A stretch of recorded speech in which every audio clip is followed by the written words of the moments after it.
பொருட்களை வாங்க ஊக்குவிப்பது மற்றும் உள்ளூர் பொருளாதாரத்தை ஆதரிப்பது ஆகும்.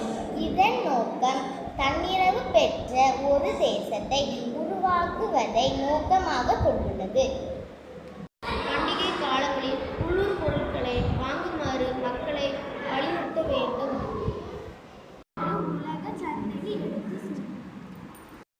உள்ளூர் உற்பத்தியை ஊக்குவித்தல். குடிமக்கள் ஊரில் தயாரிக்கப்படும் பொருட்களை வாங்குவதன் மூலம் உள்நாட்டு தொழில்கள் அதிகரிக்கவும் வேலைவாய்ப்பு உருவாக்கவும் இது வழிவகுக்கிறது. இது போன்ற உலகளாவிய நெருக்கடிகள் உள்ளூர் உற்பத்தி மற்றும் விநியோக சங்கிலிகளின் முக்கியத்துவத்தை வலியுறுத்தியுள்ளன. இது தன்னம்பிக்கை கொண்ட தேசத்தை உருவாக்குவதற்கு உதவுகிறது.